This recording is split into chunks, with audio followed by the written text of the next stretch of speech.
ये GK GS का ब्रह्मास्त्र video तीसरा है। चलिए शुरू करते हैं। सिंधु घाटी सभ्यता की खोज निकालने में जिन दो भारतीयों का नाम जुड़ा है वह हैं राखालदास बनर्जी तथा दयाराम साहनी। सिंधु घाटी सभ्यता की खोज निकालने में जो जो दो भारतीय का नाम जुड़ा है वो हैं राखालदास बनर्जी तथा दयाराम साहनी। दयाराम साहनी ने 1921 में जॉन मार्शल के निर्देशन में हड़प्पा का उत्खनन किया। हड़प्पा के बारे में सर्वप्रथम जानकारी 1826 ईस्वी में चार्ल्स मैसन ने दिया था। मोहनजोदड़ो की खोज 1922 ईस्वी में राखालदास बनर्जी के द्वारा किया गया। किस हड़प्पा संस्कृति स्थल से खुदाई में घोड़े की अस्थियां प्राप्त हुई है? सुरकोटता से। सुरकोटता गुजरात में स्थित है। हड़प्पा संस्कृति स्थल सुरकोटता की खुदाई से घोड़े की अस्थियां प्राप्त हुई है। सुरकोटता वर्तमान समय में गुजरात के कच्छ जिले में स्थित है। सुरकोटता का उत्खनन कार्य 1964 ईस्वी में जगपति जोशी के निर्देशन में हुआ था।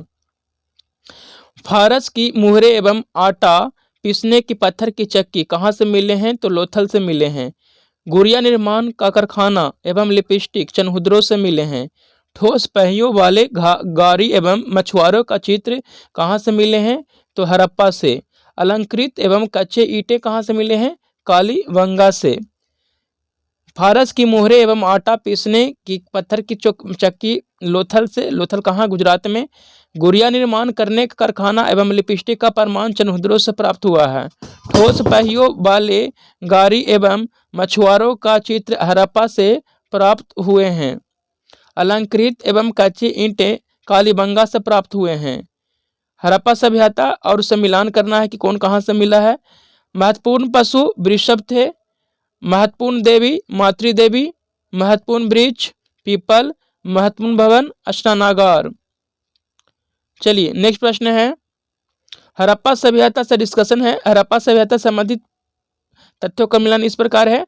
हड़प्पा सभ्यता का महत्वपूर्ण पशु कौन था? तो वृषभ यानी वृषभ था।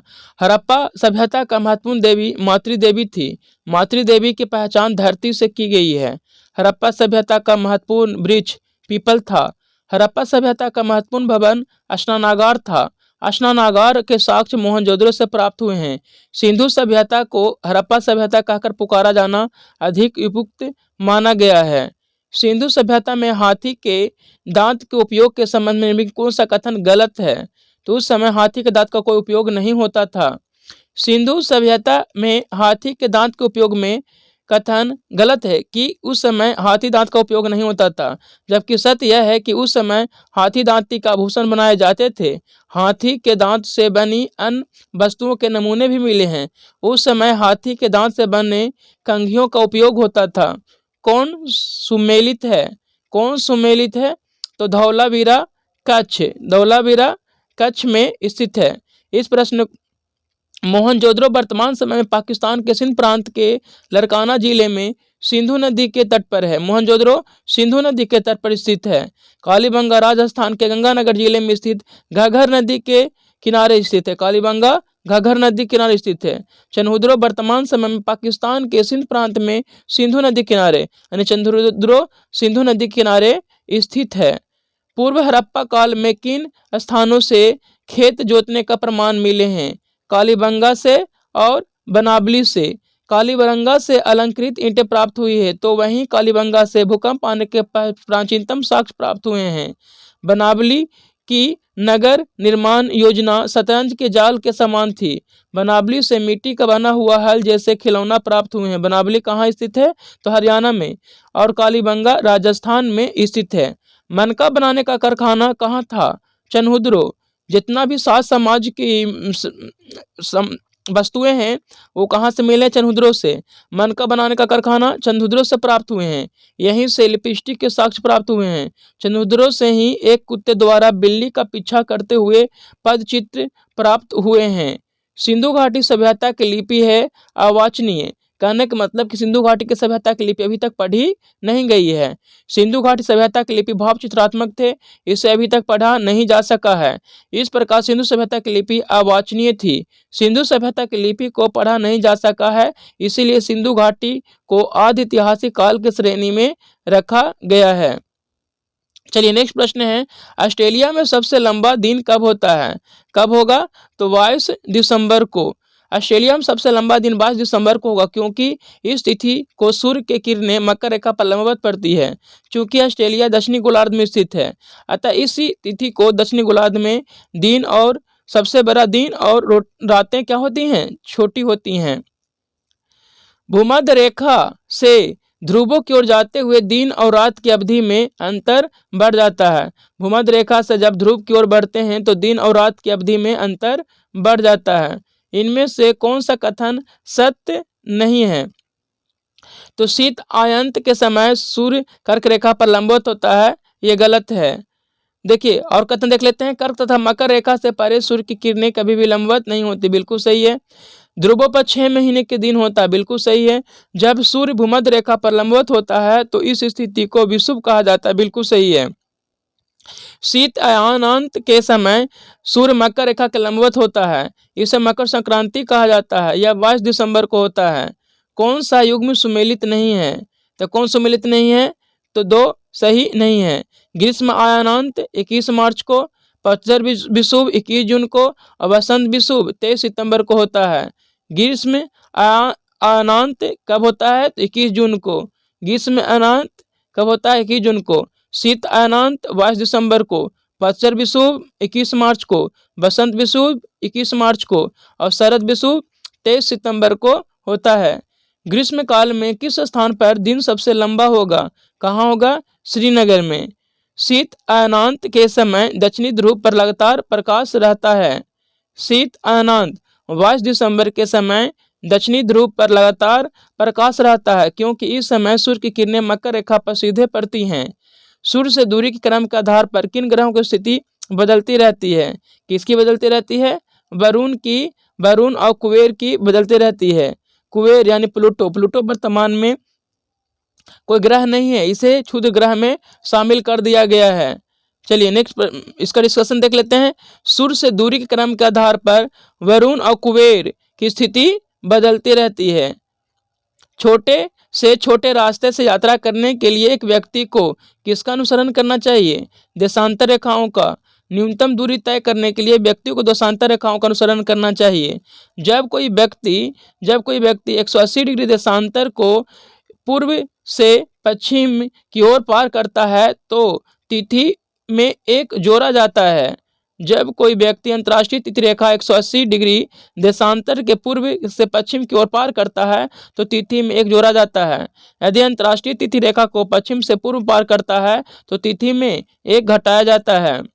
पृथ्वी पर ऋतु परिवर्तन के लिए कौन से कारक उत्तरदायी हैं? कौन से कारक उत्तरदायी हैं? पृथ्वी की सूर्य की चारों ओर परिक्रमा, पृथ्वी के अक्ष का झुकाव, ये दोनों कारण हैं। पृथ्वी पर ऋतु परिवर्तन के निम्नलिखित कारण हैं। पृथ्वी के सूर्य के चारों ओर परिक्रमा करना और पृथ्वी के अक्ष का झुकाव। पृथ्वी की घूर्णन गति के कारण दिन एवं रात होते हैं। कथन, प्रत्येक अमावस्या तथा पूर्णिमा मासिक को ग्रहण नहीं होता है। चंद्रमा पृथ्वी के चारों ओर अंडाकार पथ पर परिक्रमा करता है। ए और यानी दोनों कथन सत्य है। दोनों कथन क्या है? सत्य है। पृथ्वी सूर्य की परिक्रमा करती है और चंद्रमा पृथ्वी की परिक्रमा करती है। परिक्रमा करते करते जब पृथ्वी सूर्य और चंद्रमा के बीच में आ जाता है तो उसकी छाया चंद्रमा पर पड़ती है और चंद्रमा धूमिल हो जाता है। इसे चंद्र ग्रहण कहते हैं। यह पूर्णिमा के दिन ही होता है। जब इस प्रकार चंद्रमा पृथ्वी और सूर्य के मध्य आ जाता है तो चंद्रमा के कारण सूर्य पूरी तरह से स्पष्ट नहीं दिखाई देता है। इसे सूर्य ग्रहण कहते हैं। सूर्य ग्रहण अमावस्या के दिन होता है। यह बात सही है। ग्रहण अमावस्या तथा पूर्णिमा को होता है, किंतु प्रत्येक अमावस्या तथा पूर्णिमा को ग्रहण नहीं होता है। चलिए नेक्स्ट प्रश्न की बात कर लेते हैं। नेक्स्ट प्रश्न है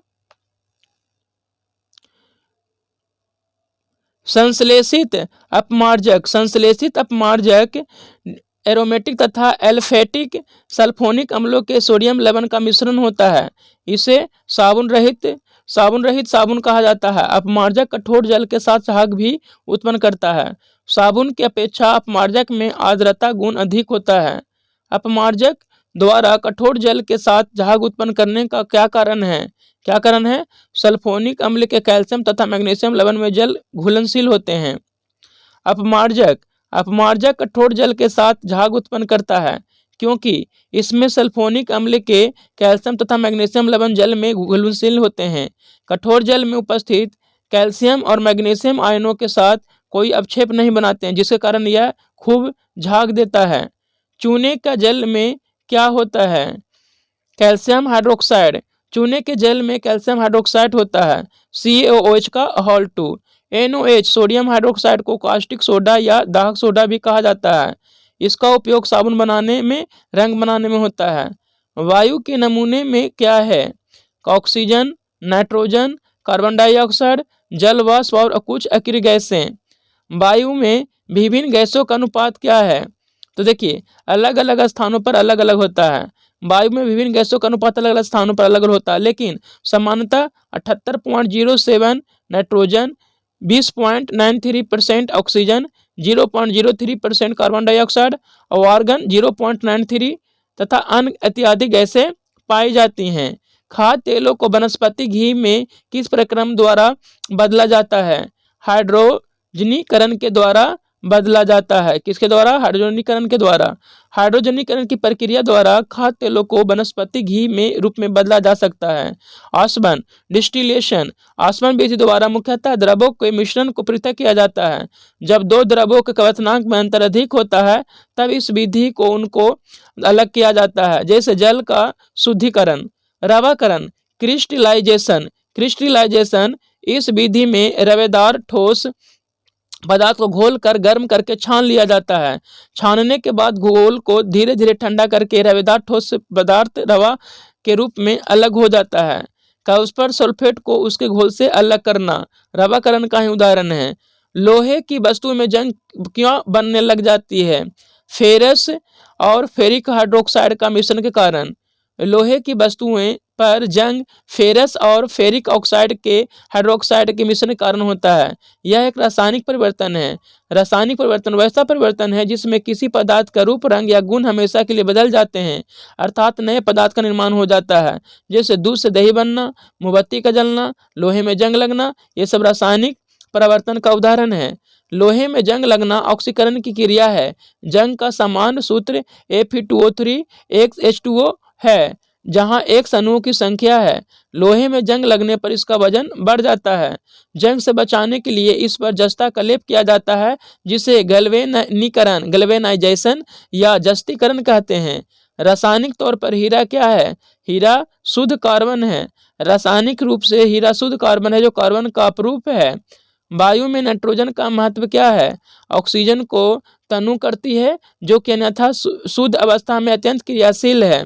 वायु में नाइट्रोजन ऑक्सीजन को तनु करता है, जो शुद्ध अवस्था में अत्यंत क्रियाशील है। नाइट्रोजन गैस का उपयोग बिजली के बल्बों में भरने में तथा द्रव नाइट्रोजन का प्रयोग प्रशीतक के रूप में पदार्थों को जमाने तथा निम्न ताप पर शल्य चिकित्सा को करने के लिए किया जाता है। किसी पिंड का वेग दुगुना होने पर उसकी गतिज ऊर्जा क्या हो जाएगी? 4 गुना हो जाएगी। किसी पिंड का वेग दुगुना होने पर उसकी गतिज ऊर्जा 4 गुनी हो जाएगी। किसी वस्तु में उसके गति के कारण जो कार्य करने की क्षमता होती है उसे उस वस्तु का गतिज ऊर्जा कहते हैं। गतिज ऊर्जा K बराबर ½ mv² होता है। K kinetic energy. द्रव्यमान दुगुना होने पर गतिज ऊर्जा दुगुनी हो जाती है। संवेग दुगुना होने पर गतिज ऊर्जा 4 गुनी हो जाती है। घड़ी में चाबी भरने की प्रक्रिया में घड़ी में कौन सी ऊर्जा संचित हो जाती है? तो स्थितिज ऊर्जा। घड़ी में चाबी भरने की प्रक्रिया में घड़ी में स्थितिज ऊर्जा संग्रहित होती है। किसी वस्तु की स्थिति या कार्य परिवर्तन के कारण जो कार्य करने की क्षमता आती है उसे वस्तु की स्थितिज ऊर्जा कहते हैं। स्थितिज ऊर्जा पोटेंशियल एनर्जी mgh होता है। तनी हुई गुलेल, छरी की कमानी, छत पर खड़ा बालक, पहाड़ पर जमा पानी, ये सब में स्थितिज ऊर्जा है। अस्थिर आलम से लटके हुए एक लंबे धागे से बंधा एक छोटा पदार्थ इधर उधर झूल रहा है तो पदार्थ की गतिज ऊर्जा दोलन के बीच अधिकतम होगी। अस्थिर आलम से लटके एक लंबे धागे से बंधा एक छोटा पदार्थ इधर उधर झूल रहा है तो पदार्थ की गतिज ऊर्जा दोलन के बीच अधिकतम होगी। पहाड़ पर चढ़ते समय व्यक्ति को आगे झुकता है जिससे अस्थायित्व स्थिरता में वृद्धि हो। पहाड़ पर चढ़ते समय व्यक्ति आगे की ओर झुकता है जिससे अस्थायित्व स्थिरता में वृद्धि हो।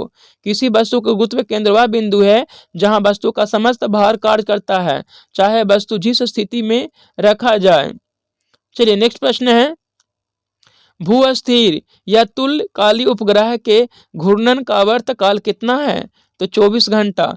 भू-स्थिर या तुल्यकालिक उपग्रह के घूर्णन का आवर्तकाल 24 घंटा का होता है।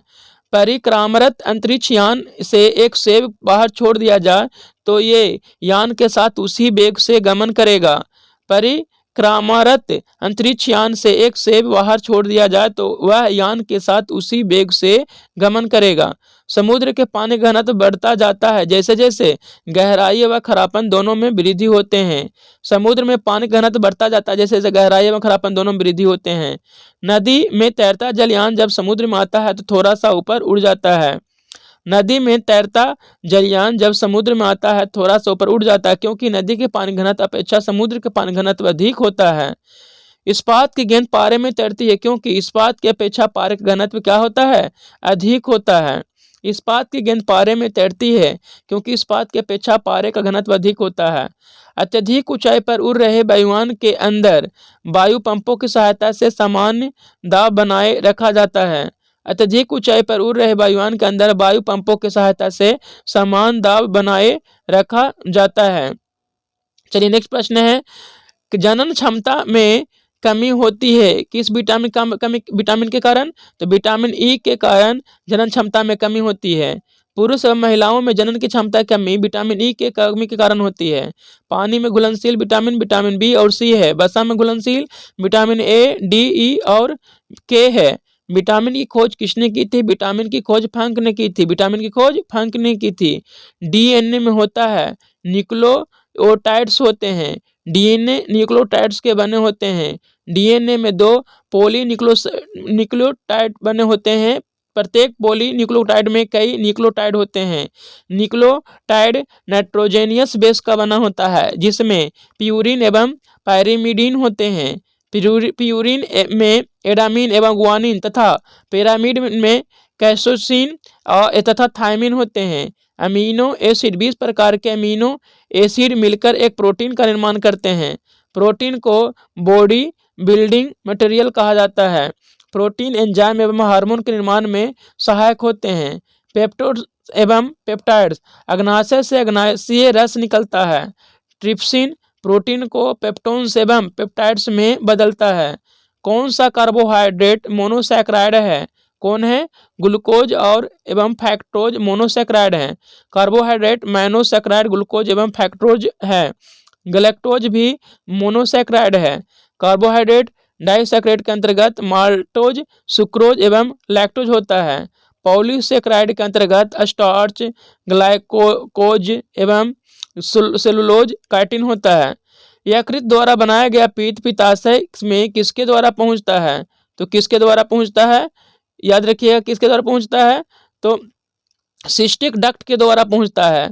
लीवर द्वारा बनाया गया पित्त पित्ताशय में सिस्टिक डक्ट द्वारा पहुंचता है। देखिए पित्त स्रावित होता है लीवर से, लेकिन जमा कहाँ होता है? पित्ताशय में। कौन डाइसैकराइड है? माल्टोज डाइसैकराइड है।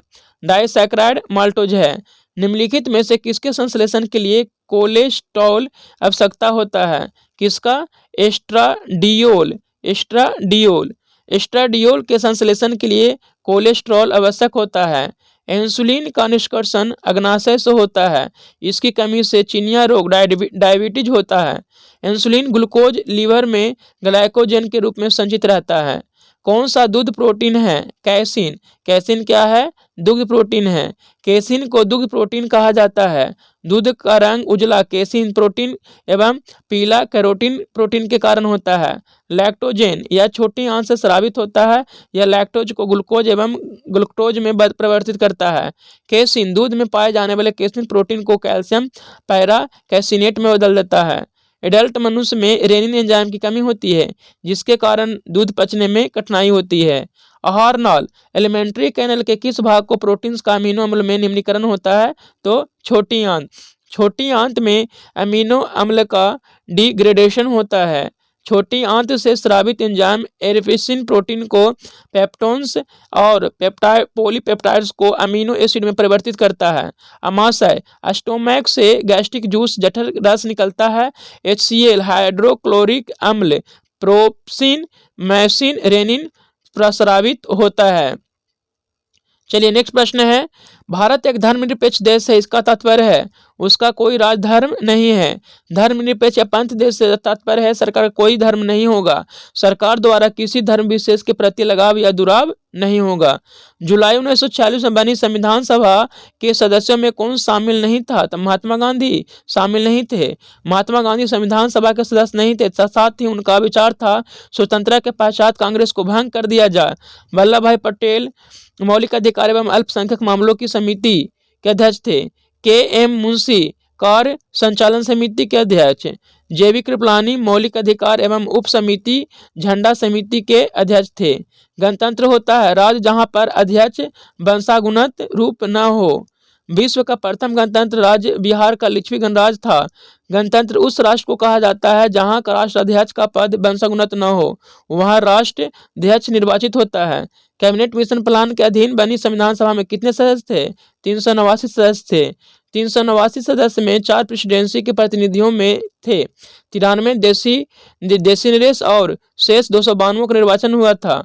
भारत विभाजन के पश्चात संविधान में 334 स्थान शेष रह गया। पुनर्गठित संविधान में 299 स्थान निर्धारित किया गया था। भारत का संविधान लागू कब हुआ? 26 जनवरी 1950 को संविधान को लागू किया गया। संविधान 26 नवंबर 1949 को बनकर तैयार हो गया, लेकिन 26 जनवरी 1950 को लागू किया गया क्योंकि पहली बार जवाहरलाल नेहरू ने 26 जनवरी 1930 को लाहौर में रावी तट पर झंडोत्तोलन किया था। संविधान की प्रारूप समिति के समक्ष प्रस्तावना को किसने प्रस्तुत किया था?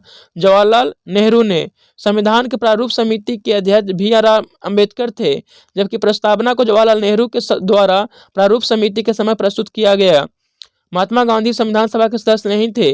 बी.एन. राव संविधान सभा के संवैधानिक सलाहकार चुने गए थे। चलिए नेक्स्ट प्रश्न है, निम्नलिखित में कौन भारत का धर्मनिरपेक्ष राज्य बनाता है? संविधान की प्रस्तावना। भारत एक धर्मनिरपेक्ष राज्य है, इसकी जानकारी प्रस्तावना से होती है। प्रस्तावना में 42वां संविधान संशोधन 1976 के द्वारा धर्मनिरपेक्षता को जोड़ा गया। प्रस्तावना में धर्मनिरपेक्षता नहीं जोड़ा गया होता तो भारत धर्मनिरपेक्ष राज्य था। मौलिक अधिकार का अनुच्छेद 25 से 28 भारत को धर्मनिरपेक्ष राष्ट्र बनाता है। 9वीं अनुसूची में प्रथम संविधान संशोधन द्वारा 1951 में जोड़ा गया, जिसमें भूमि सुधार, जमींदारी अनुमूलन जैसा विषय को रखा गया। नीति निर्देशक तत्व को संविधान का आदर्श कहा जाता है, जिससे यह ज्ञात होता है भारत एक लोकतांत्रिक देश है। भारत का संविधान भारत को कैसे वर्णित करता है? तो राज्यों के संघ में। अनुच्छेद 1 में भारत को राज्यों को संघ कहा गया है। संविधान सभा के संबंध में निम्नलिखित कथन कौन सा सत्य है? तो यह वैश्विक मताधिकार पर आधारित नहीं था, बिल्कुल सही है। वह कई समितियों के माध्यम से काम करता था।